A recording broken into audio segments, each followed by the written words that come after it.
And this political pulse, we are joined by South Dakota Attorney General Marty Jackley. Marty, thank you so much for joining us. Thank you for having me back home. Big day in your political career. A few hours after the taping of this, you're going to be announcing your run formally for Congress. Can you walk us through your decision to run for Congress, and what are going to be some of your key initiatives?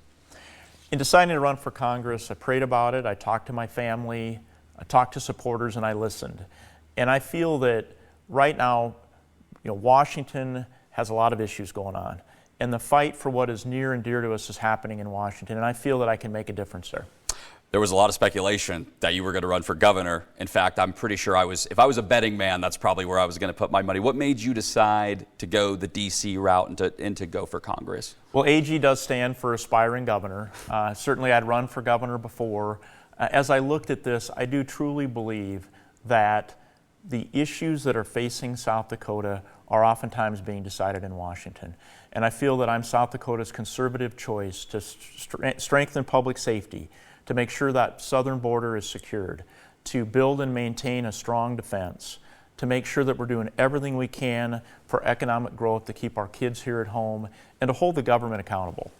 You told me back in May, we were talking about drug issues in South Dakota, and you had said that almost every drug you prosecute, if I'm not mistaken, came from the southern border. This was back in May. Does that still hold true? It does to a degree. The vast majority still comes across that southern border by the cartel, but as we've clamped down, we're starting to see the northern border become an issue, especially with fentanyl. So we're making every effort we can in law enforcement to also shut down that border, keep an eye on the fentanyl that's coming across that's hurting our kids here in South Dakota. At the time, you'd also said, I believe, that Congress needed to take more action on the southern border. Do you still believe Congress needs to take more action there? Well, certainly President Trump has. The southern border has been secured, but we need to have a comprehensive immigration policy that takes into account public safety and the workforce. Gotcha. And what would that look like in your opinion? Do you have any, I'm sure you've got some sort of draft legislation in your mind should you secure this seat? Well, really from experience as U.S. Attorney and Attorney General, what I've seen is the E-Verify system needs some work. That we need to make sure that the visa programs, especially the H visa, are timely and effective, because that's how we protect the public and that's how we get the workforce in place like we need here in South Dakota for tourism and ag and other areas. Would you like to see more bipartisan work on this? Would you like to see the two parties really come together on some of this comprehensive immigration reform? I think we have to make sure it's effective. Oftentimes we see such a great divide. This is one of those areas that I think everybody sees the need to keep the public safe and the need to have the workforce in place. So it makes sense to have a bipartisan effort to address the immigration problem that we have in the United States. Back to drugs in South Dakota. Are you seeing any shifts in drug trends right now in the state? Certainly methamphetamine are the largest concern that we have, and then comes fentanyl. But what we're also starting to see are the vape shops. We're starting to see across our state vape shops selling harmful drugs to minors, selling drugs that the efficacy standards aren't there, so it's a growing concern. How are they able to sell these products? Is it illegal, or is it one of those loophole situations where the law hasn't caught up yet with some of these newer products? There were some loopholes, but I credit the South Dakota legislature. They've closed many of the loopholes. We are taking law enforcement efforts, and we're doing everything we can to protect those kids and keep those dangerous drugs out of the communities. But nonetheless, you're saying, are you able to quantify how big of an issue this is in the state right now? I would say it's one of the biggest issues. It's public safety, it's kids, so it's very important, and you'll see it stepped up law enforcement operations as we move forward. What are the consequences? Like if somebody is caught selling some of these products, what are some of the prosecution options there? One of the biggest consequences are the overdoses that we see, where a young child takes something that they don't know what it is, and we see an overdose situation. Legally, there's a variety of different penalties. It can be up to 10 years, depending upon what the substance is and who they've delivered it to, whether it's in a school zone. So, my other question on this is, we talk about the legislature, next legislative session. We're a few months out. You credit the legislature taking some action on this. Is this something you plan to bring any legislation to the table on? I'm certainly talking to legislators about it. I'm making them aware of the enforcement efforts that are going on. In the next few months, you'll see the public will see some of those enforcement efforts, and then I think we'll be continuing those conversations about closing any loopholes that we need to. Recently, we've got 2 press releases from your office about artificial intelligence, AI, and we were talking about it before the interview started, that this is really something that's growing rapidly. The forefront of AI is really here, and at this point, I think it's almost accelerating at a pace that most people, I don't think, we're expecting. Are you anticipating any state-level legislation? We'll start there on artificial intelligence here. Well, artificial intelligence can do a lot of great things, but with it, some of the bad actors have taken advantage of it with deep fakes, which is when they essentially take a social media picture or video and they plug it into pornography of somebody's loved one. I acted immediately 2 years ago to work with the legislature to put in place laws to protect against that. So South Dakota is fairly well protected. We have seen cases and we're prosecuting those cases. You recently signed a letter with almost every other attorney general in the country asking the search engines, and please correct me if I'm wrong, but from how I had perceived the letter, it was the concern there is that the search engines really aren't running any interference and making it hard, making it difficult for somebody to figure out how to generate these images or to find these images. These are deep fakes. These are pornographic, intimate photos of primarily women and girls who didn't pose, didn't, do anything of that like. It's just that they're able to, if I'm not mistaken, use just a normal picture of them to generate this. They are, and as vice chairman of the nation's attorney generals, I've made it a point to try to do everything we can as a community to stop what is happening with the search engines and AI, and not just having it available. They're, through their search engines, helping bad actors find and build upon the inappropriate use of AI. Fortunately, some of the companies have taken those abilities down. We're still working with some of the other companies. Have you seen any issues here? Does your office get any reports of these deepfakes being generated about women or teenage girls here in South Dakota? We have unfortunately had that happen here in South Dakota, which is why 2 years ago I brought the legislation to stop that and make it a crime. We're continuing to see some of it. The challenge is it's coming from other states.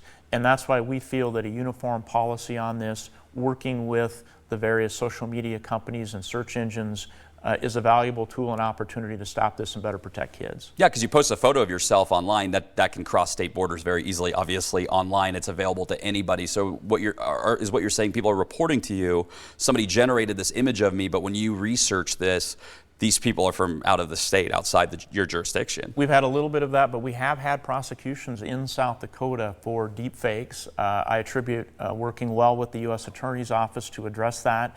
But to be more effective, we want to stop it at the front end, which is why the Attorney Generals are telling these search engine companies that they need to stop doing it or there'll be consequences. In Congress, if we go back to Washington, D.C., the Take It Down Act passed earlier this year. This criminalizes the publication of these images. It forces websites to take these images down. Should a victim seek to have these images taken down? But does that go far enough, and should Congress take more action? That was a great act. It was a good first step. It's exactly what South Dakota did with my Attorney General bill a couple of years ago, but there's more to be done. For those companies that don't listen to the Attorney Generals in the letter that we sent, there should be congressional hearings to hold them accountable. And depending on what they hear during those congressional hearings, should the Department of Justice be involved? Absolutely. I think the Department of Justice should be involved monitoring it, and they have been very active. They've been a good partner for the Attorney General community in protecting kids and the work that we've done with AI. Does it feel like there's only so much the state can do with an issue like this? This is an online issue. The internet is a global force. Does it feel like this needs to be something that almost supersedes the United States, almost as a global action at this point? It's certainly of national importance. We've had those cases, they're horrific cases, where the deep fakes are being used to pull those photographs and videos off social media and harm kids. I feel that there's more to be done. I want to be a very strong advocate like I've been as Attorney General in Congress. And yes, there's more work to be done. And those jurisdictional boundaries, while they can complicate a criminal prosecution, we still have the ability to reach out and get those bad actors. Another AI issue that I think may even be more concerning, they're both very concerning is you and, again, the majority of the attorneys general in the United States sent another letter to these tech companies. This time you were demanding that they take steps to ensure that the AI or that they end predatory AI interactions with children. What are your main concerns there? What have you seen looking into this? Well, certainly Meta did the right thing. When we reached out to Meta, we indicated that their search engines were making it available for bad actors to do role play with children, to flirt with children. They took it down immediately. And we appreciate them doing that, but there's kids out there that were harmed by that, and they still have a responsibility to address that with those victims. I was going to say, from what it appeared, Meta did respond by ultimately almost admitting fault in a way, from what I read.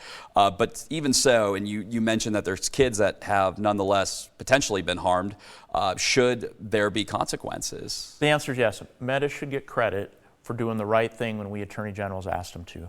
But there's still children out there and families that have been harmed by this, and civilly they'll need to respond and answer to that. When you were researching this and you talk about these children that were harmed, can you detail what you found through your research on this issue? We found horrible situations where kids were being groomed, they were being taken advantage of, and then ultimately harmed by it. Sometimes mentally, sometimes physically.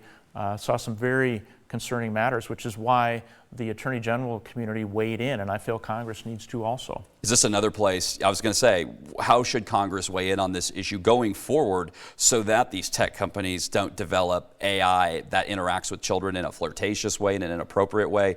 One of the things the attorneys general highlighted in their letter was that this would break criminal law if this was a human doing this. Exactly. And again, the congressional hearing is that opportunity for Congress to have those tech companies in and explain themselves and to weigh in with them of why this isn't appropriate.